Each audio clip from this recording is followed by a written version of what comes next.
stop debugging C++ with print statements.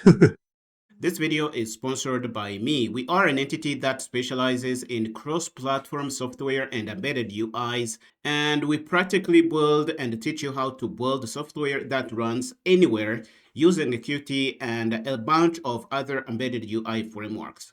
If you are interested in any of that, you can check out our courses and books.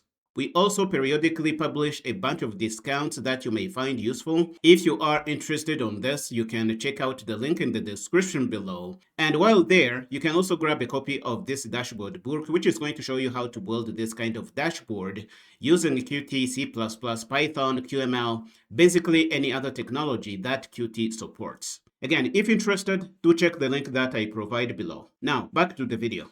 In this video, we are going to start and look at conditional breakpoints. And these are breakpoints that are going to be hit when a certain condition is met in your application here. So what we are basically going to do in our application is set up a breakpoint somewhere. And notice that when you set up a breakpoint, it is going to be showing up in this breakpoint window. You can see we have the file name, we have the line number, and we can have other pieces of information that we may care about here. But what I want you to do is right-click on the breakpoint and then choose Edit Breakpoint. And you will have a lot of things that you can change, but right now we just want to care about this condition here. So we will set up a condition on which this breakpoint is going to be hit, and we will see how this applies to our application. Again, we have a toy application that we are going to be using to explore these concepts, and it is a simple function. The name is run conditional breakpoints, and inside we have an order structure, which is going to have customer information, the name, the quantity, and the unit price. Then we will set up an std array of orders. Std array is a type you can use to set up a static sized collection. So if you know beforehand that your collection is going to have 10 elements, std array is a good thing to use in that condition here. So you specify whatever is going to go inside in these brackets, and then you specify the size. And if you want to learn more, you can go to CPP reference and see more information on this thing here. But this is the gist of it. It is a static sized collection, and you can put in things, and it is going to be containing your things. You can do all kinds of crazy things. Once we have the orders static array, we are going to loop through it, and you see we are using a range-based for loop here. It is going to be looping, grabbing the quantity and the unit price and storing them in a bunch of local variables. We are going to compute the total, which is going to be the quantity multiplied by unit price. Then we are going to be printing the information here. Now, what we are going to do is set up a breakpoint at line 38 just before we compute this total here.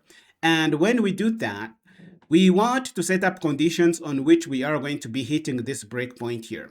Right now, if I run the application, again, this is scenario 4. So I am going to click in the file here, making sure that our breakpoint is active.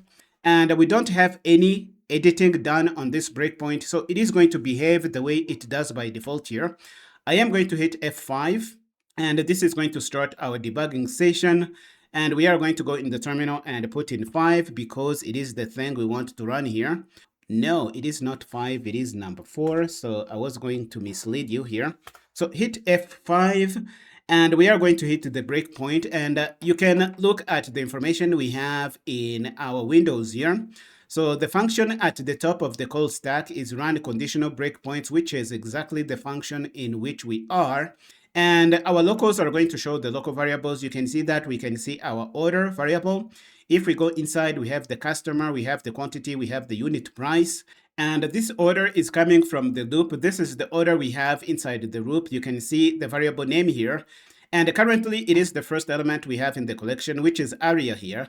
So you can see area 215, area 215. It is the information we have because we just hit this breakpoint for the first time here. Now, what you can do is step over this program. Let's do the exercise up to the point where we hit the 5th element because it is going to do just that. So if we step over, it is going to print, and it is going to print the first piece of information, area, and it is going to say whatever it is we need to do here. It is going to come back in the loop, and now you can see that the current order is Bino, which is the second element. So we are going to step over and compute the quantity, and we are going to be printing Bino. And if we go to the third iteration, the element is going to be Chidi, as you see here. So let's keep going and print, and Chidi is going to be printed out with the information. If we go to the next iteration, we are going to hit DAX, and the data is going to be what we have inside here. So step over and print DAX. And the next iteration is going to be the last one, which is going to be for ln. And you see ln here, the quantity is 4, the unit price is 12, and we keep going by stepping over by hitting F10. And if we print, it is going to print, and our loop is going to finish, and you see that we have hit the end of our loop here. And if we wanted, we could stop debugging altogether by coming to debug and seeing stop debugger. This is going to do what we want. Now, what I want you to see is that you can set up a condition on which this breakpoint is going to be hit, and the condition is going to be based on the local variables that are available at the time when we hit this breakpoint here. So inside this function, we have access to this orders array. Inside this loop, we have access to quantity, unit price, and the total. So we can use these things to set up conditions on which this breakpoint is going to be hit. And the first thing we are going to do is edit breakpoint. And what I am going to do, I am going to look through my items, and I want this breakpoint to be hit every time the quantity is greater than 10. And the quantity is the second element we have here. I think unit price is the third one.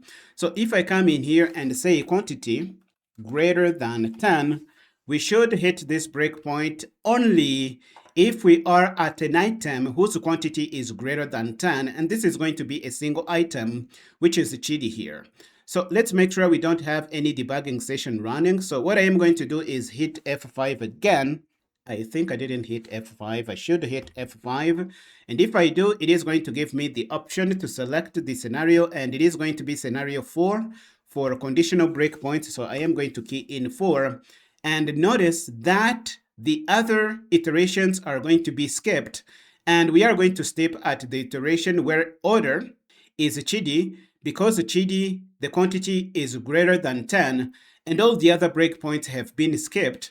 This is something that is going to make it very efficient for you to set up breakpoints that are going to be triggered whenever the set of conditions you need are in place. This is something I wanted you to see in this lecture, and this is really cool. So if you want, you can set up other conditions and play with it and see how far you can go with this. Debuggers have different behaviors. For example, there are some things that are going to work in this debugger that are not going to work in others, especially if you start doing complex logical operations. But for basic things like this we have here, this is going to work perfectly well. And it is something that is going to serve you well in your career as a C++ developer. So make sure you find reasons and excuses to use this in practice, and make sure that you know to use this feature. For now, I am going to stop here, and I will see you in the next one.